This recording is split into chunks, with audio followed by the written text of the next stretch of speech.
Hello बच्चों, अब तक आप लोगों ने विज्ञान विषय के 2 पाठ पढ़े। अब हम पाठ तीसरे में पढ़ते हैं प्राकृतिक संसाधनों के गुणधर्म। बच्चों, क्या आप प्राकृतिक संसाधन का अर्थ बता सकते हो? बिल्कुल सही।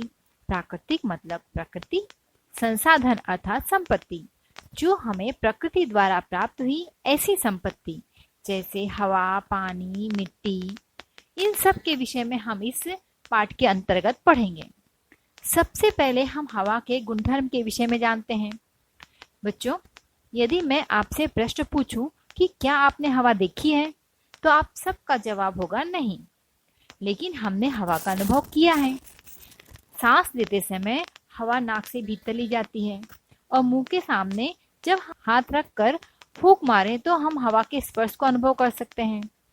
अर्थात हमारे चारों ओर हवा होते हुए भी हमें दिखाई नहीं देती, लेकिन हम उसके अस्तित्व का अनुभव कर सकते हैं। हवा के अस्तित्व और उसके गुणधर्म को जानने के लिए हम कुछ प्रयोग करते हैं। प्रयोग करने के लिए हम सबसे पहले कुछ साहित्य जमा कर लेंगे, जिसमें हम झाड़ू की सीक, धागा और समान आकार वाले 2 गुब्बारे लेंगे। अब उसको हम व्यवस्थित लगा लेते हैं। सीक के दोनों ओर हम गुब्बारे बांधेंगे और सीक के बीचों बीच हम धागे को इस प्रकार बांधेंगे कि वह समांतर रहे। अब एक सिरे से गुब्बारा निकालकर उसे फुलाएंगे और फिर से सीक में बांध देंगे। अब आप बताइए कि क्या अब भी सीक समांतर रहेगा? नहीं, जिस तरफ गुब्बारा फुलाकर बांधा है वह सिरा झुक जाएगा। ऐसा क्यों? क्योंकि एक गुब्बारे में हवा भरी है और दूसरे में नहीं। जिस गुब्बारे में हवा भरी है उसका वजन बढ़ गया, इसलिए उस तरफ सीक झुक गई। इस प्रयोग से हमें सिद्ध होता है कि हवा में भार और द्रव्यमान होता है। हवा पर आधारित दूसरा प्रयोग हम देखते हैं। एक बिना सुई के इंजेक्शन सिरिंज लेंगे, उसका पिस्टन खींचो। पिस्टन आसानी से खींचा जाएगा और बाहर खींचा पिस्टन हाथ छोड़ने पर भी वहीं का वहीं रहता है। अब पिस्टन को फिर से अंदर ढकेल दो और जहां पर हम सुई लगाते हैं उस सुई लगने वाले इस छिद्र को अंगूठे से बंद करके फिर से पिस्टन को खींचो। अब क्या अनुभव होगा? अब हम देखते हैं कि पिस्टन को खींचने में हमें अधिक बल लगाना पड़ रहा है और जब हम हाथ से पिस्टन को छोड़ देते हैं तो वो पुनः आगे की ओर ढकेला जा रहा है। ऐसा क्यों होता है? जब हम सिरिंज का छिद्र बंद कर पिस्टन खींचने पर सिरिंज में स्थित हवा को अधिक अवकाश प्राप्त होता है और हवा विरल हो जाती है। इसी कारण सिरिंज में स्थित हवा का दाब कम हो जाता है। बाहरी हवा का दाब तुलनात्मक रूप से अधिक होता है। इसी कारण बाहर की ओर खींचा हुआ पिस्टन हाथ छोड़ने पर तुरंत अंदर की ओर जाता है। इससे स्पष्ट होता है कि वायुमंडलीय दाब सभी दिशाओं में समान होता है। हवा में स्थित गैसों के अणु निरंतर हलचल करते रहते हैं। ये अणु जब किसी वस्तु से टकराते हैं तब उस वस्तु पर वे दाब निर्माण करते हैं। हवा के इस दाब को ही हम वायुमंडलीय दाब कहते हैं। हवा पर आधारित हम तीसरा प्रयोग देखते हैं। इसमें प्लास्टिक के एक कप में पानी लेकर उसमें एक स्ट्रॉ सीधा खड़ा करें। दूसरे स्ट्रॉ का एक छोटा टुकड़ा पहले स्ट्रॉ के मुंह के पास समकोण बनाते हुए उसको पकड़ेंगे। स्ट्रॉ के छोटे टुकड़े से हम जोर से फूंक मारेंगे। हमें क्या दिखाई देता है? हम देखते हैं कि वहां पर फव्वारा उठता हुआ दिखाई दे रहा है।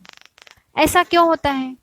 जब हम छोटे स्ट्रॉ से फूंक मारते हैं तो सामने की हवा दूर ढकेली जाती है और इस कारण उस स्थान की हवा का दाब कम हो जाता है। कप में डूबे स्ट्रॉ के मुंह के पास की हवा का दाब वायुमंडलीय दाब से कम होता है। इस कारण कप का पानी अधिक दाब से कम दाब की ओर अर्थात ऊपर की ओर ढकेला जाता है। यही पानी फव्वारे के रूप में बाहर आता है। हम देखते हैं कि जितनी जोर से हम फूंक मारेंगे उतना ही फव्वारा तेजी से उठेगा। स्ट्रॉ का यह फव्वारा वैज्ञानिक बर्नौली के सिद्धांत पर कार्य करता है। अब सन 1726 में स्वीडिश वैज्ञानिक डैनियल बर्नौली ने एक सिद्धांत प्रतिपादित किया कि हवा का वेग बढ़ने पर उसका दाब कम होता है, जबकि हवा का वेग कम होने पर उसका दाब बढ़ता है। किसी वस्तु के हवा में गतिशील होने पर उस वस्तु की गति की लंब दिशा में हवा का दाब कम होता है और फिर आसपास की हवा अधिक दाब से कम दाब की ओर जोर से बहने लगती है। बच्चों, जब 2 स्थानों की हवा के दाब में अंतर आता है तब हवा अधिक दाब वाले स्थान से कम दाब वाले स्थान की ओर प्रवाहित होती है उस समय हमें पवन बहती हुई महसूस होती है। अतः दो स्थानों के वायु दाबों में होने वाले अंतर के परिणाम स्वरूप हवा बहती है। इस संबंध में आपको भूगोल के पवन प्रकरण से और अधिक जानकारी प्राप्त हो जाएगी। बच्चों, हवा पर आधारित हम अपना अगला प्रयोग देखते हैं। इसके लिए हम एक गिलास में बर्फ के कुछ टुकड़े लेकर उसका निरीक्षण करेंगे। हम देखते हैं कि कुछ ही देर में गिलास के बाहर पानी आ गया है। अब ये पानी कहाँ से आया? जब हम गिलास में बर्फ के टुकड़े रखते हैं तो गिलास के आसपास की हवा को ठंडक मिलती है। हवा में वाष्प के रूप में स्थित पानी को ठंडक प्राप्त होने से विशिष्ट तापमान पर उसका संघनन होता है।